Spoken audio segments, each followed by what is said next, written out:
Good morning, everyone. It's lovely to be back here with you and to see you all. It's always a bit disconcerting, though, whenever you stand up the front and the band leave.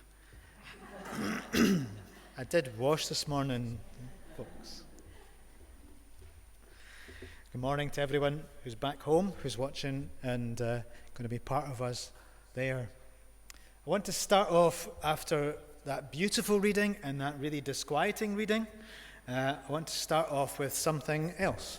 I want to start off with a word, a practice that in my art practice, which takes up so much of my ministry, is something we think about a lot.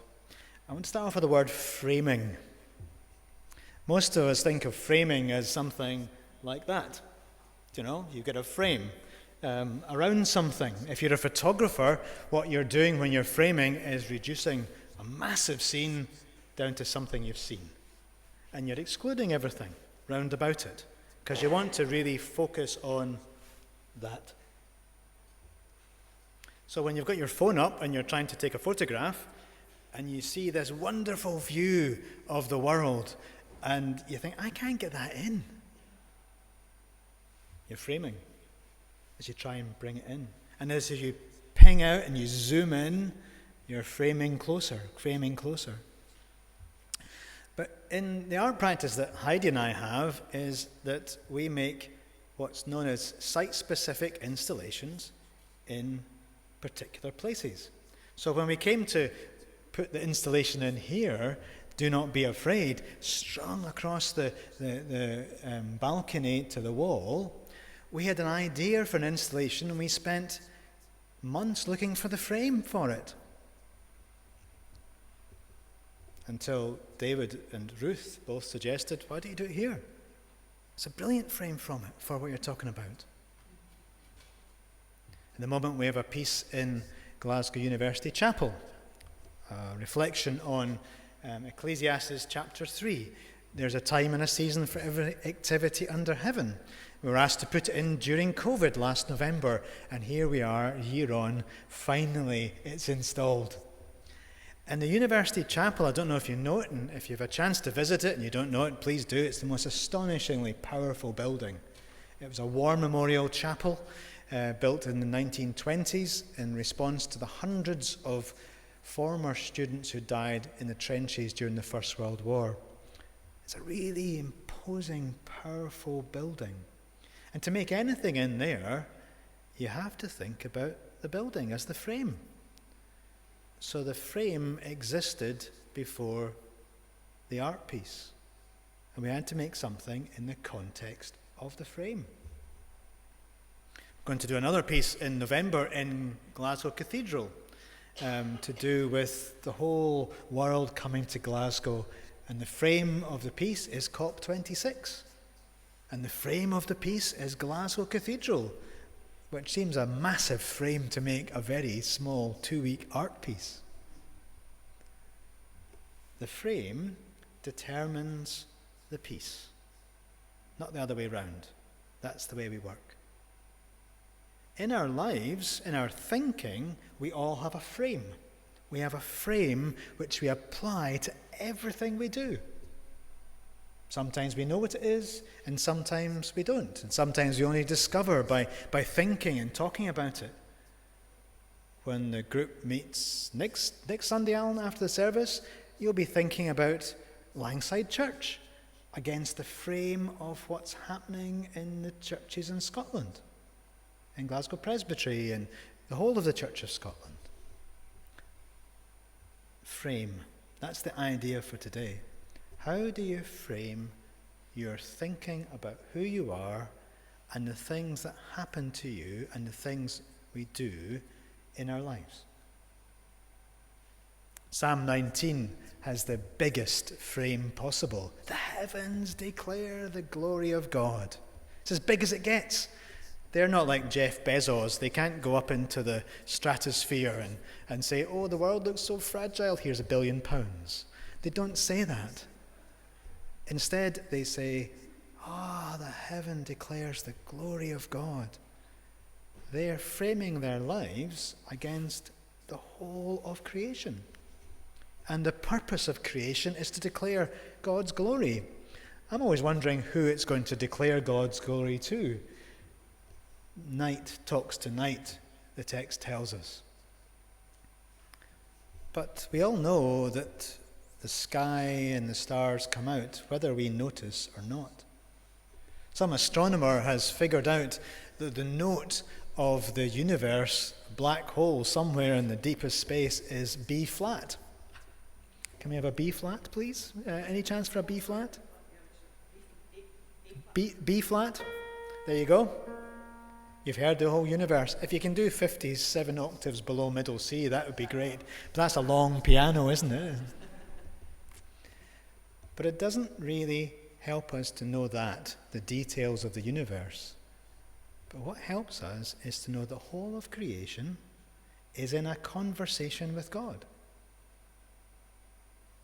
The whole of creation. Our lives are lived as part of a creation that is in a conversation with its creator. Trees, when they're being trees, are being trees whether we see them or not.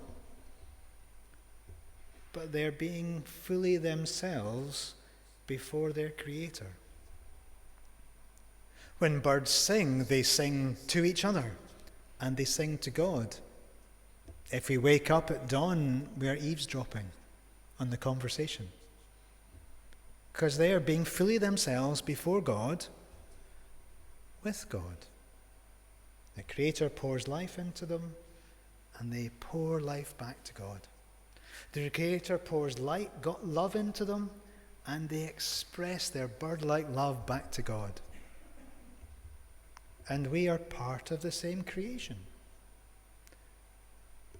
In that frame, the question becomes, what does it mean for us to live lives that are fully human, that are fully shaped? As Jesus described it, have fullness of life. Some people think that psalm seems to be two different sections stuck together. The heavens declare the glory of God, and God's law is perfect. And what the psalmist is trying to say to us, the heavens are in conversation with God, perfectly themselves. And for us as human beings, there is a perfect way. Here's how we shape our lives. This law that's sweeter than honey, that's richer than gold, this way of living that's full of fulfillment and joy and wisdom. If we follow the words that the law is described as producing, it's words like joy, fulfill, love, glory, wonder, praise. Human beings at our best don't even need to think about the perfect law because it's written within us. Jesus takes a different tack, but it's the same kind of framing. He shows how if we have a frame for our lives, it can make responding to situations much easier. The disciples come to him and they say, hey, we've seen someone else doing our work. We've got competition up the street. Should we tell them to stop? Should we get into a fight with them? Should we be competitive? And Jesus says, no. No one who can praise me can curse me. No one who can do miracles in my name can then oppose. In fact, anyone who even gives a cup of water is doing enough. Jesus frames the conversation differently. He says it's all about those who share in the work, in the glorifying, loving work that I am doing. He's still in the previous week, I'm not sure if you read this previous week about the children being brought before. We were up at the Gorbals, where I normally go on a Sunday. We were thinking about the children who are the kingdom of God in front of us. And Jesus still has the children in front of him. He's still there with them, and he says, anyone who makes one of these stumble, he's still got the same frame that the most important is the weakest. And how to shape a human life is to shape our lives to make others flourish. So it's not about competition. It's not about seeing what the girls and boys up the road are doing and feeling threatened by it. It's about asking, how can our lives help them flourish? That's the frame. How can we be full human beings, taking our full part in this wild, wonderful creation that's in conversation with God, by being the best human beings we can be? Jesus says, by making others flourish. I often wonder about this passage about cutting hands off. If there's any passage in the Bible that tells us that we shouldn't take the words literally, it has to be this one. Has to be this one. And it isn't the words he uses. He doesn't say about people losing faith. He says, causes people to stumble. And if there's a bit of a joke in the middle of it, then it's anyone whose hand causes them to stumble. Have you ever stumbled over your hand? Foot, yes, but hand, there's a question. It's a lighter passage, I think, than it sounds. But what he is saying is, if we get our framing right, then we'll be thinking about how to make each other flourish. How to, as Christ did, to give of his life, that we might flourish. We give of our lives that others might flourish, whether as individuals or as a community, whether as a church or through Finn's Place. That's what you're doing. You're giving to allow others to flourish.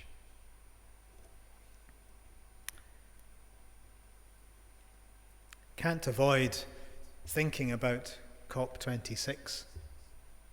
Have you got tired of hearing about it yet? I know some of us have. But there is a huge question of how we regard ourselves as part of creation. What if when Jesus was talking about the little ones who stumble, it wasn't just human beings? What if it was the other creatures that were going to extinction, as well as the human beings who are suffering? What if the whole of creation is being caused to stumble by what we do? In the framing of heaven declares the glory of God, there's a question being asked of us.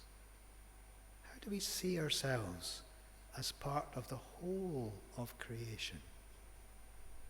Of the people who are around us? Of the beautiful nature that's around us? Of the city in which we inhabit? As well as of our own individual lives and our families and our church and our place.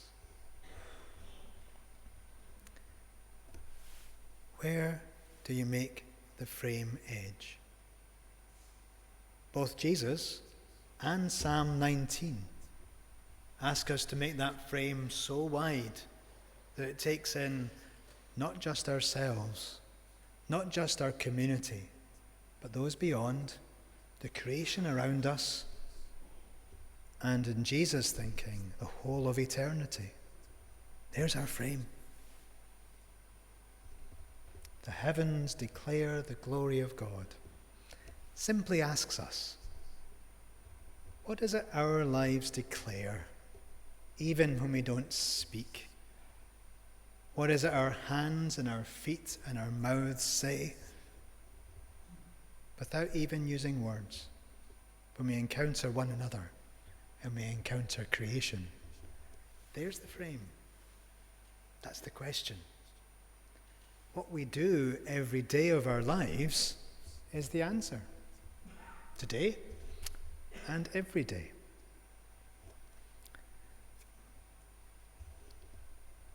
I invite you, when you go out from here, don't take your phones out. Don't look at small, narrow world, but look at the wide world and see the people and the creation around you, and ask yourself, how can you let that flourish and grow through all that you do? The heavens declare the glory of God. May the words of our mouths and the whole of our thoughts and the work of our hands be acceptable to you, O Lord. Amen.